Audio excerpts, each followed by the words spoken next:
What is good, YouTube? Quinn Wade, basketball analysis, coming to y'all with that quick analysis while listening to analysis and being back after taking a couple days off. I'm ready to lock and load on free agency updates. Couple small things happened while I was gone, and we're going to review those real quick. Cavaliers, Blazers, Bulls agreed to a deal that will basically send Lauri Markkanen, who played for the Chicago Bulls and was a restricted free agent. He ended up going to Cleveland, while the Blazers will send a protected lottery pick through 2028, and then it will convert to a 2028 second round, if not conveyed by then. That's a little bit more difficult to explain, but it's basically, to me, most likely going to be a second rounder, which isn't that bad anyway. The Cavaliers will obviously acquire Marketing, while the Bulls will receive Derrick Jones Jr., and then they obviously will get the protected future first round pick from the Blazers, while Portland will receive Larry Nance Jr., who played very well for Cleveland. And the Cavaliers will also send a second round, 2023 second round pick via Denver Nuggets to the Bulls. So the Bulls get a pick and they get Derrick Jones Jr., while they also will send Lauri Markkanen to Cleveland. So Cleveland is a team that's rebuilding, trying to become a playoff team again. The Blazers, to me, they get a good, solid player in Larry Nance, who has really shown a lot of growth and a lot of improvement in his tenure with the Blazers. And like I said, the pick from the Blazers is going to be an interesting one because we really don't know what it's going to be. And obviously, the Cleveland Cavaliers will be signing him to a 4-year, $67 million deal. I was waiting for Marketing to pick a team and see where he's going to go.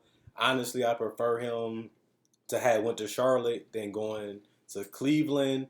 But I am a guy that's a fan of a guy like Evan Mobley. I think that he has a lot of versatility with his ability to be a rim protector, a solid rebounder, a potential floor spacer, and just a guy that understands the game and makes the job easier for a lot of his teammates, especially when their best players are guards at this point in time and they're still looking for a wing. I also look at the fact that they just signed Jared Allen to a $100 million contract. I'm not the biggest Jared Allen guy, but he has shown to be a serviceable, legitimate starting center in this league and a potential solid rim protector also. I don't know why they prioritize getting Lauri Markkanen, honestly and truthfully, because I don't really think that he's a necessary commodity for them. But they do lack scoring, as they will be losing Kevin Love, who is now eligible for a buyout, as he is entering into his last couple seasons of his contract. He has been mad. He has been unhappy, and he really hated playing in Cleveland. Even though they gave him the long-term money, they really feel like he can be something positive for him. Maybe he can return to form after some off seasons, but he never did. Never looked the same. Never looked motivated. Never looked interesting at all for the Cavaliers, to the point where he really had no trade value because he played just that poorly for the Cavaliers throughout these last couple seasons that he's been under contract.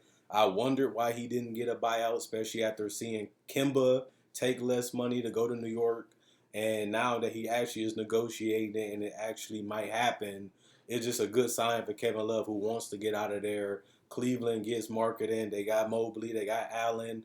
And then they got rid of Larry Nance, who was a good pickup to me for Portland, who gives them switchability, potential floor space, and then the guy that can really finish at the rim, and is a lot more high IQ than he was coming into the league, and has really developed into a good switchable scoring wing that they really did need. And Derrick Jones Jr. never really lived up to the hype for them, and to see them move on to go to a guy that really has shown a lot of growth and improving and a little upside still makes sense for the Blazers, even if it costs them a pick. But like I said, with Kevin Love getting bought out and them going in a different direction, it will be interesting to see the teams that want Kevin Love. It will be interesting to see what Kevin Love will become, and will he be? Will he be this Jeff Green or this Blake Griffin guy that, with the right role and the right talent around him, he can really impact a team in a great way. He still can rebound. He still can pass. He still can space. He still can post. And those are essential qualities to a big that you want. But if he's going to be this new Kevin Love that's whiny and complaining and unsatisfied no matter what, then his value might not be high to a lot of teams. But teams going to look at what he can add and what he can possibly be based on what we've seen from him from the past. That may not be reality now, but Blake Griffin was looked at as washed up and done in Detroit. He goes to Brooklyn and becomes a perfect fit for what they're trying to do, and he was a perfect fit around their stars. And maybe we can see the same thing from Kevin Love, but we really don't know because I don't really think it's his play. It's also his attitude and how he's been approaching things in Cleveland, and it probably gave him a bad rap too. But at the same time, this is his career, this is his decisions, and he has to be accountable for them. And he can change how people feel about him, possibly at the next location, but we'll see. The Sixers also decided to waive Anthony Tolliver. They won't be keeping him. They will let him go. He was a floor spacing guy that can play the forward position and give them some type of shooting.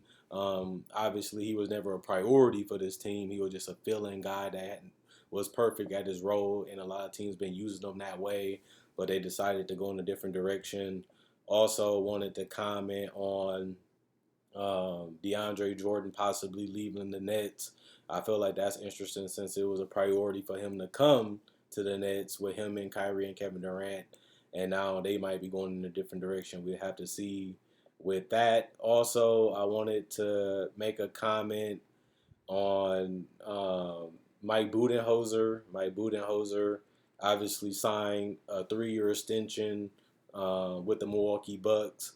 Everybody's been having a love-hate relationship with Mike Budenholzer because he is a guy that helped his team reach another level, becoming the number one seed in the NBA for 2 straight seasons, and helping Giannis really, go from a great player to the MVP of the league back-to-back season and Defensive Player of the Year because of his system. He integrated this system, upgraded a lot of things that Jason Kidd couldn't and didn't do, and really helped this team reach a whole nother level of dominance for multiple seasons, including this one, when they was able to win the ultimate goal, which is a championship, something that Mike Budenholzer never did as a head coach and never was even able to get to the finals as a head coach, but he was able to accomplish those things this season, and I do have to give him credit.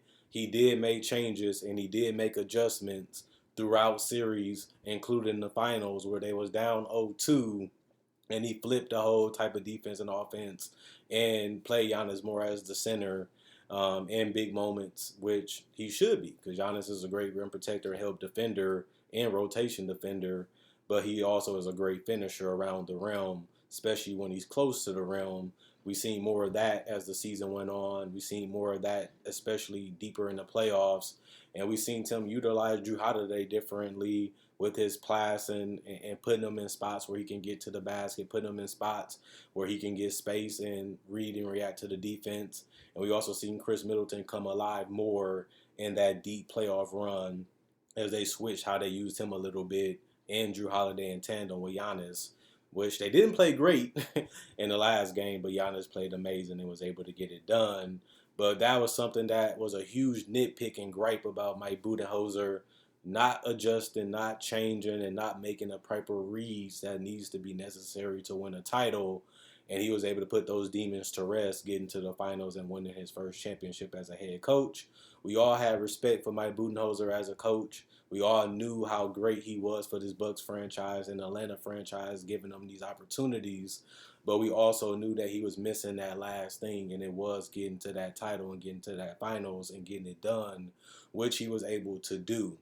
Even though I was one of the people that felt like he should be fired, especially if they lost to the Nets without Harden and Kyrie being healthy, they was barely able to get through that game, and they was able to advance. But they did eventually finish off the Hawks in a tough team in the Phoenix Suns and got it done while they was majorly healthy. So you have to give him credit for that. He has always been a great coach. He has always had success, and he has been to the conference finals even without the Bucks with the Atlanta Hawks. but he also was able to get it done finally and get that monkey off his back, that demon off his back, and become a champion as a head coach. And now we want to see what they do next. People look at this team as a dangerous team. People look at this team as one that can win another championship. People look at this team as a team that can continue to grow and continue to improve. And they have changed the roster a little bit again this off season. So it's going to be interesting to see what Mike Budenholzer does with this team, especially that bench and how he infuses it with the starting lineup. And we'll see what he changes and decides to do with the new talent that he has acquired, but also the growth of Giannis, who has gotten better every season. And even if he hasn't, he has added something that made him better. Even if you look at this postseason run, where he became a lot more confident and became a lot more aggressive when it mattered the most. And that's what a champion and the final MVP has to do. And he was able to accomplish that this year. And we'll see if they can continue to have success. But with Drew Holiday and these guys having another season together and gelled and hit the right strides when they matter most, maybe they can get off to a better start this season and become the number one team in the East again, because that's what they was before. And now they have a lot more chemistry with that starting lineup, which hasn't changed much. And maybe we can expect a more dominant regular season from the Bucks and probably a more better off, well, I'd say a more better playoff run than we seen this year. Maybe they become better than we think they are, considering things that went their way, and they can, prove a lot of people wrong and a lot of doubters wrong in that regard.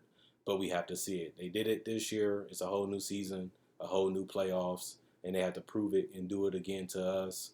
And we'll be watching to see if they can get it done. Other than that, let me know what you like, what you dislike, agree or disagree with. Quinn Wade, Basketball Analysis signing out. See y'all tomorrow.